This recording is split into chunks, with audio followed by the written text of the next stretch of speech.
Are you and your staff doing all you can to protect your data and the data of your clients? Let's find out. Cybersecurity is a hot topic at the moment and can be a potential legal minefield. Here at Inspect Real Estate, there is nothing more important to us than the security of your data and that of your clients, which is why we implement two-factor authentication and other highly effective security measures. In today's episode, technology lawyer Matt Shearing is going to discuss practical tips for protecting the information and data you collect in the course of your business. We encourage you to watch this to the end to ensure you and your staff are doing everything you can to protect your data and that of your clients and avoid any potential legal liability. Enjoy.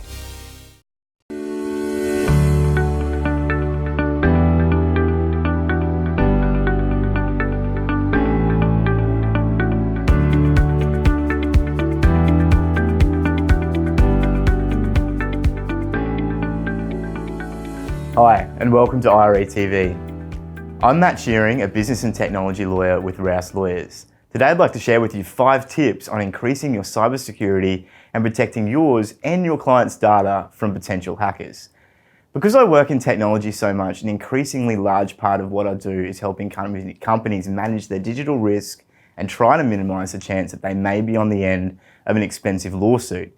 Increasingly, there's an expectation that companies will be on top of their cybersecurity. We've had a number of high-profile breaches in the last couple of years, and those have led to some equally major lawsuits. On top of that, we now have laws like the Notifiable Data Breach Scheme and even Europe's very privacy-focused GDPR. I'm of the view that hacks and data breaches are some of the biggest risks to the health and continuity of your business. That being said, it's really hard to know what to do, so today I'm going to give you 5 tips to reduce digital risk in your business and become more secure with your data. My first tip is very basic. It's actually to change how you look at data itself. We've become so conditioned to asking for information, particularly in industries like real estate, that we often don't really stop to think about what the data that we take on actually means. Now, 10 or 20 years ago, that data didn't mean a whole lot from a risk perspective for your business. You likely stored it away in a filing cabinet somewhere, never really looked at it, except for when you needed to refresh your memory on something. Even after we started going digital, a lot of information was stored offline or in hard to reach locations on an obscure server somewhere. But that's all changed really rapidly. We're now in an age where everything's connected and a lot of the data we take on is either stored in the cloud or with third parties. Not only that, but the personal data we take on has really become a lot more valuable, and our personal information is used for almost every single service, which means that every website we sign up to, having that data fall into the wrong hands could mean that someone can quite easily masquerade as us online. There's a reason that companies also pay huge amounts for access to data too. It provides the ability to sell to people. Digital advertising on social media relies really heavily on personal information, and there's even entire businesses dedicated to selling lists of pre-qualified emails for the right price. This means that it's really important to treat the information you collect from people with the gravity it requires. I always say that taking on data and personal information is like taking on old dynamite sticks. You need to be really careful with it or the whole thing may just explode if you move it too fast or don't put it in the right place. So I normally tell people to take on as little data as possible, and while that's somewhat relevant in a real estate context, it's kind of hard to do when you're dealing with real estate because there's just a lot of personal data flowing around. That's why you need to change the way you look at data and why being very careful about your digital security is so important. My second tip is to focus on your biggest weakness, which is actually you. In the world of cybersecurity, it's often not the systems themselves that let companies down. Rather, it's the careless employees who do something silly. And that could be clicking on a link in an email which says you have a pending deposit which needs approval, or even installing a program which hasn't been properly vetted and certified as secure. So there's a huge amount of ways people can really stuff security up in an organizational context. And unless they know what they're doing, it's really easy. So one of the big ways that malicious actors get access to sensitive business data these days is through something called social engineering. Now, social engineering literally just means talking to someone until they give you what you want without you even knowing it. Now, a lot of this can be handled with some basic security awareness training. it's often really worth having someone come into the office, run your staff through things like what a suspect email looks like and how to make sure they're not doing something that may compromise security. There are companies out there who also do what's called penetration testing, which is something which usually involves an element of testing your staff without knowing it. I'll talk a little bit more about that later, but what you can do right now without any help is implement a few simple tips. For any emails, make sure that your employees check the name and address on the email itself. Sometimes I'll need to double click on that just to see if the address is actually what you think it is. Make sure it looks right and isn't something which isn't related to the company they say they're from. Also check spelling and grammar, and most importantly, don't click on links unless you have to.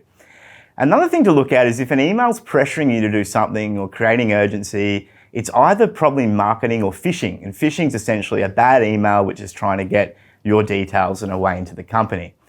Both of those particularly shouldn't be clicked on, so be very careful with that. Another broader, more macro thing you can do is create a culture of cybersecurity in your business. Try to find one tip a week and send it around to everyone. And there's a number of great websites, and you can just Google them, which post regularly on this type of stuff and give you some really good tips. Finally, you can teach people to be suspicious of someone who's emailing, who wants something, or wants to know something or do something unexpected. These can take the form of a request for sudden help, giving to a charity, or even an unusual request from a coworker. And I generally say in connection with that, just have a rule that people can't install software on their computers without checking it with the most tech-savvy member in your office first, because a lot of the other problems that people get into is when they're installing something they probably shouldn't be.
So my third broad tip is to implement some basic security techniques. And this is kind of connected to the last tip because there's some simple ways in which you can drastically decrease the ability of someone to do damage in your business. Now, hacking is often about finding what's easiest, and if you make it difficult for someone who wants to do the wrong thing, it's likely they're just going to give up and go somewhere else. First, as part of this, I recommend enabling what's called two-factor authentication. Now, two-factor authentication, or 2FA, is like having an extra password on your account, but it's done through a code which is generated once every 30 seconds. It's really normally as simple as installing an application on your phone, holding it up to a QR code, taking a photo of that QR code, and then storing it in the app. That'll mean that every time you open the app, you'll have a code that refreshes every 30 seconds, and you've got to put that in before you can log in. I normally tell everyone to use two-factor authentication wherever possible because it's really easy to add that extra layer and make it a lot harder for someone who gets your email or password. There's a couple of good ones called Authy or even just Google Authenticator, but you can look them up. There's a good few around. My second tip in this area is to update your software. Now, update pop-ups are annoying, but they're not something that should be deferred for days or weeks on end. That pop-up usually means that something's been discovered which could put you at risk, and they've released a patch to fix it. By not updating your phone or your computer, you're basically painting a big hack me sign on your digital real estate and just waiting for someone to take you up on the offer.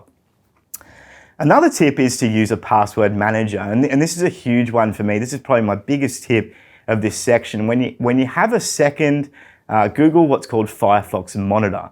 Now, Firefox Monitor lets you put in your email address and see just how many times your email address has appeared online in a breach. I can guarantee you'll be surprised and probably pretty horrified by the amount of times your emails appeared. The problem is with that is that most people use the same email and password combination for nearly everything, which means that if a website you've used it on has been breached, that's now online for everyone to see. So everyone has your username and password. The easiest way to combat this is to use a password manager like LastPass. It means you have one master password, which you set up and you can only use for something like LastPass. And then what that does is that plugs into your web browser and generates you a new password for every single site that you sign up for. When you go to that site afterwards, it will actually appear in the login area after you've logged in, and you can just log in very automatically. So it not only makes you more secure, but it also makes things a lot easier when you're browsing the web because you're not having to enter your passwords in all the time. I'd recommend rolling this out across your business. A lot of these password managers have business versions, and don't forget to enable two-factor authentication on your password manager as well. Fourth tip is to take some serious steps to secure the data that you store. Like I said at the beginning, data is valuable and you need to treat it that way. This means you need to ask some serious questions like, how are you collecting data? How is it being stored? Is it being encrypted? Are there copies just lying around? Who has access?